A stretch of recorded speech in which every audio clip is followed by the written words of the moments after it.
Welcome to Friday night, John. We're in a new era. It's mainstream to now realize that Joe Biden is an idiot. How are you? Pretty remarkable day, man. It's like, it's interesting because I think for a lot of people, it's like, really, you're just realizing this now, huh? It's like, what kind of alternate reality have some people been living in, the state of denial? It's Yeah. remarkable. I wasn't expecting a whole lot more than what we saw based on, what we've seen up until now. So wasn't that big a surprise. I think somebody made a comment I saw on Twitter that they felt that the former president, Trump, sort of handled it with as much grace as Yeah. anyone would expect him to muster, because he could have just, pounced all over it. And so I think he was coached well to just stick to the issues and all that. So, But not yeah, just quite an coach, interesting. John. I think we've got a more mature Trump. I mean, remember in 2016, all the questions were like, wait a minute, this guy's just like a TV show real estate guy. He can't be president. But now it's sort of inarguable that things were much better when he was president than they have been for the past 3 years. So I don't know. I think it's almost like a new version of Trump. He's 100% Trump, but just like minus the rude comments. And then he just still decimated Joe. Indeed. And it's going to be interesting to see what happens next. I remember I've been trying to find this clip in my, all the videos I save locally. Joe Biden was making a trip to Vietnam. It was one of those, G7, G20, whatever the hell they do over there. And he was going to Vietnam. And while he was in Vietnam, Gavin Newsom was visiting the White House. Right. And it was, what the hell is Gavin Newsom doing visiting the White House when Joe's not there? Yeah. It's like, well, we're going to take some photos and just kind of feel it out, sit at the desk. It's weird, It was right? very odd. And I can't find the video clip, but I saw him like walking into the White House. And it was when Joe was in Vietnam. And it's just an odd, little ominous foreboding there, which I think is a term they use in film, right? Ominous foreboding. It's that little hint that you get that something's about to happen. So we've got a really exciting debate here tonight. I'm excited for you to be the moderator of the debate. This is But we very don't have exciting. Malone. Well, we have virtual Bob Malone, so we've got enough content that the AI will be able to fool the audience, and they'll think that Bob Malone's here. Yeah, we've got enough content. It's good Cheap enough, right? fake Basically, Bob Malone. oh no! This is good stuff. This is not, this is pretty good. This is the real Bob Malone with enough clips that we can interpolate the rest. So I think we're going to be good. So it's going to be a lot of fun. I'm very excited about the new book. Have you told everybody about the new book yet? Have you told the audience about the new book? Yes, you are all wrong. Yes, I'm very excited. This is the new book that's coming out. And if you look closely, you can see like Peter McCullough, you can see, you can see all the big names there in the crowd. And yeah, so this is the story of what it's like to be sitting on the most damning evidence, since September 11th, let's say. And it's so incredibly upsetting to people that they won't consider it because of what it means. So, for example, I had Brooke Jackson on the show, and we did an interview. We talked about the temperature and the thermostats, and the refrigerators got unplugged, and they still gave the stuff to people anyway. Well, her husband, I think, was suffering from vaccine injuries or something, or believed he was. And she ended up blocking me because I shared with her that January 13th was the date that President Trump ordered from Moderna, according to Mike Pence. Why did she block you for that? Because that's upsetting to people.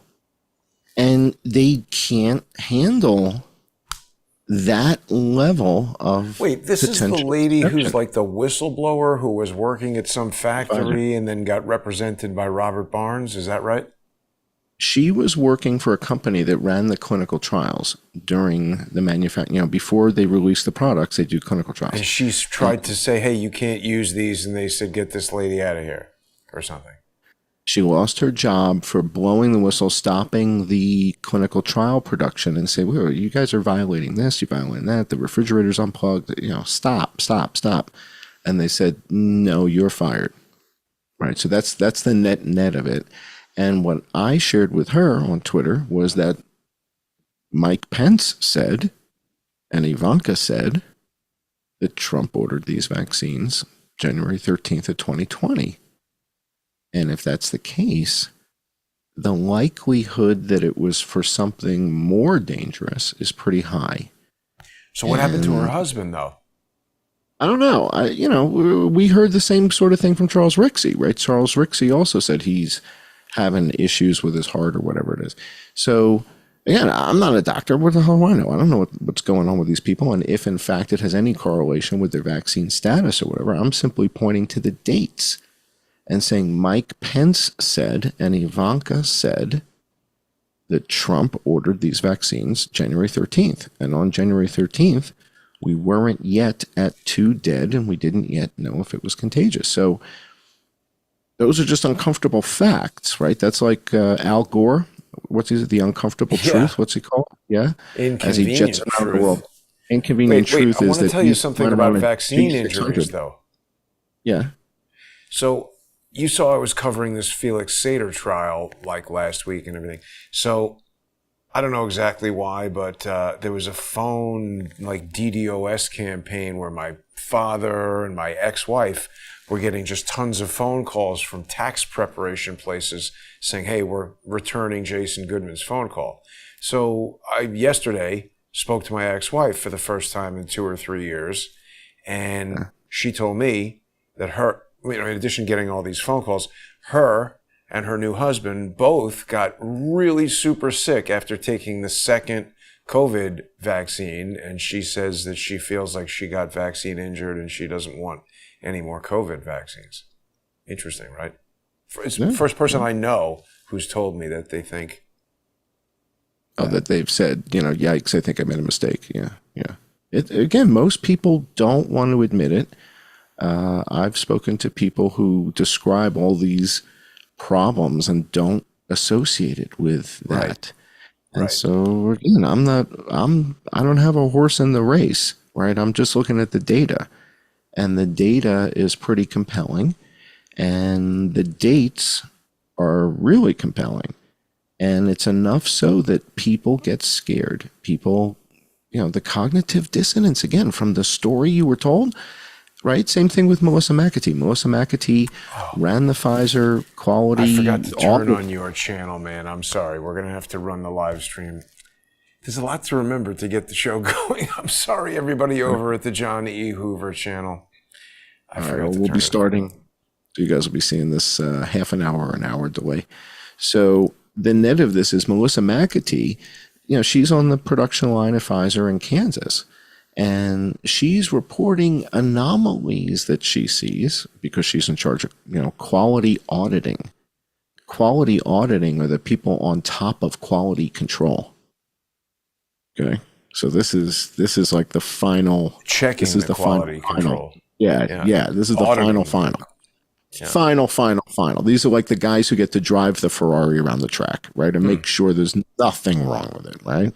So she's final at Pfizer in Kansas, where they're making the product, and she's reporting the anomalies. She gets fired.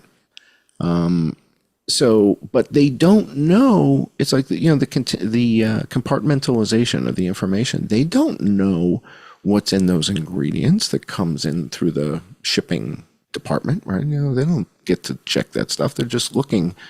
Are there any bits and pieces of octopus in here? No. Good. Okay. Ooh. Are there any bits and pieces of tuna fish in here? No. Okay. Good. They're looking for stuff, right? Is there any Bosco in there? No. Good. Okay. We can continue. Yeah, no rat could continue, right? So they're looking for things, and as long as there's no things in there or nothing that's, it's like it's not supposed to be blue, right? Right, it's supposed to be clear. Oh, then if it's blue, we should probably stop, right? Yeah, of course. That's what they do. So that's quality, and so, but these people don't necessarily know. Like, for example, Brooke is running a clinical trial. If the contents of those inoculations were accidentally from Marburg virus, how the hell is she supposed to know that? Ooh. She's not, right? She's not sequencing the vaccines and saying, well, let me double check and make sure these are for COVID-19 and not Marburg. Right? Nobody's doing that. Nobody's double checking that the ingredients are actually for X and not for Y. Everybody's just assuming it's for this, right? It's for... Nobody ever is really checking the polio thing, the polio vaccine, and saying, no, that's not polio. That's Marburg. Who's testing it? Nobody checks it. Everybody says what that is, and that's what that is. You don't. No, that's not what that is. That's no. Pour it out. That's not it. It's from that's Young Doctors in Love. Remember that movie? Yeah. This is Coxsackie. Pour that out. That's not really for polio. So again, it's hard stuff. We've talked about the Sakure paradox, this marriage of cognitive dissonance and confirmation bias, meaning you've already built your set of beliefs. We're 4 years plus into this. The beliefs are already in you. You're speaking at events, you're talking on this, you're on this podcast. And along comes us with a whole different twist. I mean, this might as well be Saudis and helicopters with viruses. I mean, it might as well be. It's it's completely out of left field. Yeah. Well, they hate everybody. So the people who were legitimate get upset and nauseous from it. And the spooks, the professionals, right, the spooks, they hate it, right? Because all they can do is ignore it, block me, that kind of stuff. So it's upsetting because, again, it takes strength. This isn't easy. I think there's a saying that, bravery isn't, strength, in the face of no challenge. It's not the absence of fear. It's persistence in the face of it. Exactly. So, it's hard. This is hard to face this stuff. And yes, it takes a toll on you. It absolutely wait a minute. I have a question. Yeah. I thought you were already following Bubba's Lamb Chop Shop. I don't follow anybody. No. Why not? I don't because I keep my follow list very, very specific and contained. Okay. And I don't need to follow Bubba because I have that little chat coming up there thing. Yeah. Well, and I also have a chat DM thing constantly going with Bubba and Amy. So Bubba, Amy, and I, it's like we're in the library every day together. The three of us have a chat thing going constantly. And then there's a nurse out of Netherlands who also I have a chat that we keep up, Denakdoster, I don't know how to pronounce it. And she's a nurse out of the Netherlands, and we also do research back and forth constantly.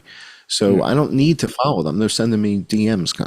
We DM each other. Do Pilates with Jillian Michaels?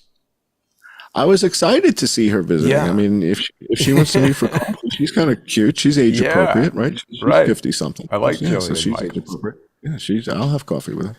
Geert Wilders. So Wilders. What's his name? Geert Wilders. He's a big politician guy in the Netherlands. I think, and he's another interesting character. Looks like he's been poking around. But, you see this common theme here, which is the guys in Fort Meade really wanted tickets to the debate, and we had to explain to them that there's no audience participation in the debate. So you guys, you don't get to come to the debate. I'm very sorry. There's not going to be audience participation, but they were kind of insistent. And it's too bad. Zoom out. It's too zoom bad out. Show everybody how many there are of them. Whoops. It's too bad that Malone wouldn't do an actual debate. He just got pissed off, basically. Mm-hmm. So what you guys are seeing here is these are discrete recommendations of who I should follow. And each one of those three set items is, 8 in the morning, 10 in the morning, noon, 2 p.m. Arby's. So if you want Arby's, salty roast beef, and they also just went they bankrupt, I think. They know where to find the meat. They know where the meat is. We got the meats. We got the meat right here. So it's interesting, though, to see just how frequently the Fort Meade account is looking. It's like, guys, you're like the head spook agency. Can't you make that thing invisible and make it look like you're Arby's or something, you dopes? It's like I see you watching me, right? You guys understand that, right? We see you looking in through the window at everything we're doing, right? Why isn't Taco Bell more interested? It's a good question. Arby's? Quite frankly, I'm a little upset that it's not In-N-Out Burger. Quite frankly, But that would or El definitely Pollo be Loco. spooks. Or El Pollo Loco. I mean, if El Pollo Loco would be legitimately concerned, right? El Pollo Loco, KFC, you could see them being like, "Damn, we're holy mackerel, we're in a pickle here." So, yeah, it's exciting that El Pollo Loco, not what's it, Pollo. This is Breaking Bad. Oh, is it? Is it? Okay. That's the El Pollo Loco equivalent from Breaking Bad, and they're sending crystal meth around in the trucks from the chicken company. I don't watch television. I know there was a show called Breaking Bad, but I don't know the detail. Anyway, so all these agencies, they want you to follow them on Twitter.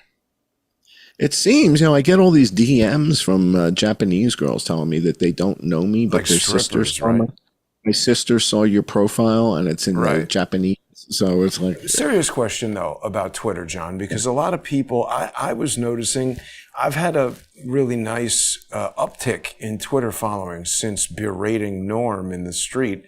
And so you're doing great here, 36,000 followers. People who aren't yet following you can do that at I_am_John Cullen. Sometimes a little tricky to search for John because Twitter is doing some weird shenanigans, but they keep losing like 1 to 200 overnight. Have you noticed that?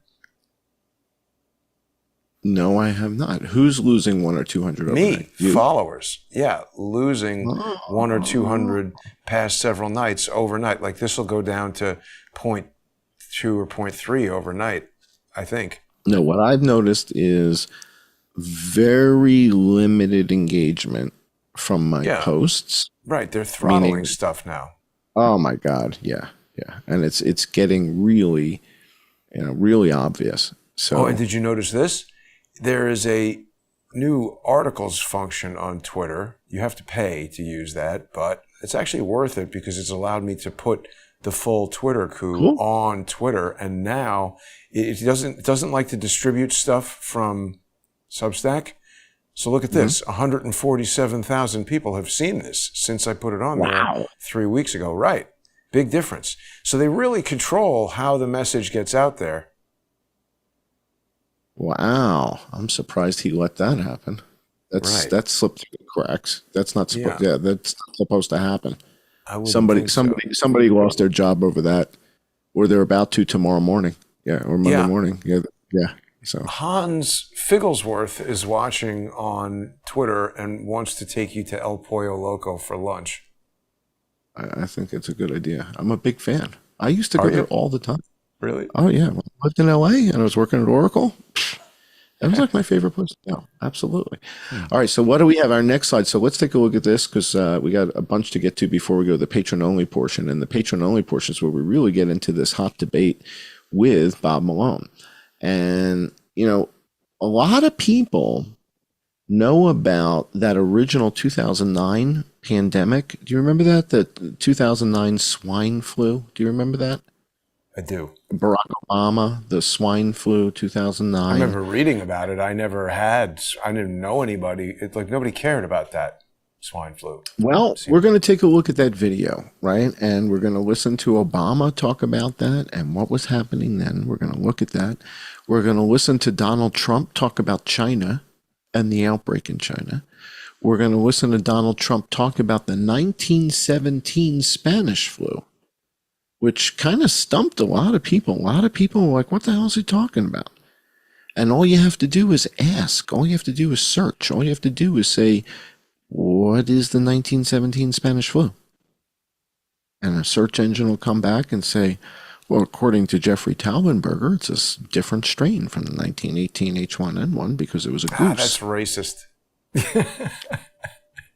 And this is really the issue, and this is why we have to look at this from a DEI perspective, right? And that's what we're going to be doing in the debate with Bob Malone. So he's going to represent the DEI people. We're going to represent everybody else.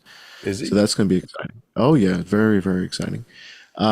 We've got Bob Malone with Bobby Kennedy for the debate, where Bob Malone's explaining to Bobby Kennedy the manufacturing and all that stuff. So this is going to be exciting. And because we have enough video clips of Bob Malone, it's going to be as if he's here participating, meaning Bob Malone on Joe Rogan, right, where he tells Joe Rogan when he got a phone call from Michael Callahan, and that Michael Callahan is a CIA agent that he's written books with. Yeah. Do you think that Bob Malone watched some Dos Equis beer commercials and decided, I'm going to do that? And it's like, Bob, I don't think blowing the cover of CIA agents on the Joe Rogan show is something they really appreciate in Langley. I think Scooter Libby went to jail for it. I think it's illegal. For pointing at Valerie Plame and saying Valerie Plame is a CIA agent. That was Scooter Libby, and he went to jail for it. Right? I mean, am I wrong about that? I think that's what happened. Virtually certain it's illegal. So, I mean, it must have been already known. Now, here's the thing. So that's different. So it's different when you know it's a CIA agent. So in Scooter Libby's case, he knew that. Right. We're not guessing. So when I say I think so-and-so is actually working for the agency. Surmise. That's it. That's not illegal. Because I could be wrong. I could be wrong, right? So that's okay. Well, but remember, this is what got Corsi all jammed up, was that they didn't believe that he had just figured out that, Julian Assange was going to do whatever it was. They were pissed at Corsi for figuring something out, and they brought him in and hauled him in and questioned him about all kinds of stuff. I didn't know that. I didn't know. Trying to get a picture here of Bob Malone to compare him to the world's least interesting guy. That's pretty damn close. I mean, similar. I mean, if Bob Malone were to order a Dos Equis, I think people would have to look sideways, right? Somebody people would have to look at him. Dude, come on, really? Right? People go, come on, really? Come on, have a bud. Yeah. All right, so let's go back to our deck. We got a couple more slides we can share with the audience before we go to the patron-only portion of the show. So Bob Malone gets a phone call from this guy, Michael Callahan. And if you go to the next slide, we're going to be looking at this article from National Geographic that talks about Michael Callahan, who we now know works for the CIA, is in China working on a bird flu outbreak. Holy moly. And so we're going to take a look at that. It's a great hat. It's a great hat. In fact, I was going to ask you, please don't use Photoshop and put my face in that outfit, please. I don't really want to be seen in that hat. So we're going to look at, exactly. So if you go to the next slide, we're going to look at Michael Callahan's role. What was he doing in China in 2019? And we're going to base this on facts. So if you go to the next slide, you see that CNN, right? Remember CNN when they were relevant? CNN, once a year or four, comes up with a story that's got one sentence that's relevant. Here it is. And so it talks about that there was this massive outbreak of influenza in Hubei province. Well, that's where Wuhan is, in Hubei province. So there's this massive outbreak of influenza. It's at a 40% case fatality rate. 40% of the people who get it are dying. That's crazy. And they send the CIA dude there, Michael Callahan. So then Michael Callahan calls Bob Malone, ostensibly, we'll get into this in the debate with Bob, because Bob's company, Inovio, has an H7N9 vaccine. Duh. No wonder he wants to talk to Bob Malone. Bob Malone developed. DARPA paid for it or something? Well, DARPA helped launch Moderna. So DARPA helps launch Moderna. They bring Stefan Bancel from bioMérieux, and they launch this thing called Moderna, and we're going to hear that in the video. So we've got a whole DARPA clip. And so the important part here is way back in 2013, maybe before that, maybe 2009. That's why we're going to take a closer look at this 2009 swine flu pandemic. Was it really a swine flu pandemic, or was that the head shake? Was that the head shift, the head fake? Was that the Barry Sanders move, is to call it the swine flu pandemic? Was something else happening in 2009? Because we know they've now, apparently, they don't mind using one virus to cover up another virus. Did they do that in 2009? I don't know. That's why we're going to look at that video. But the net of it is they start Moderna. And the reason they start Moderna is because they realize one of these days, these bird flu things are going to take out a lot of chickens. And if there's no chickens, we can't make vaccines and eggs. But is that why they started it, John? Or is it that they have this plan to like make viruses and make vaccines and give the vaccines to our people and the viruses to their people? No. It's very simple. Back then, these people, the Bob Malones, the Dr. Fauci's, the Michael Callahans, they're screwing around with these viruses, right? Kawaoka's screwing around with them. They know there's going to be a bird flu outbreak. You hear Redfield talks about it all the time. It's going to be bird flu, bird flu, bird flu. Back in 2009, 2010, they knew this. So they start Moderna. The reason they start Moderna is because they're looking at each other like, dude, there's not going to be any chickens. And if there's no chickens, there's no eggs. If there's no eggs, how the hell are we going to make vaccines for anything? We won't be able to make any vaccines, not just, influenza, coronavirus. We won't be able to make anything. We make them all in eggs. And so this is where the Michael Savage piece from the Milken, Michael Savage is the host of the Milken conference piece. And he says, we've got to get off eggs. We still make vaccines and eggs. We got to get off of eggs. Well, that's it. They wanted to push mRNA as a platform. But listen, let's continue this conversation in the sponsor exclusive segment. People are going to be able to join us there on subscribestar.com/IamJohnCullen, patreon.com/IamJohnCullen. You can also join us on odyssey.com/@crowdsourcethetruth. Join us on Substack or Subscribestar or Patreon/crowdsourcethetruth. We'll be right back, everybody. Thanks for tuning in.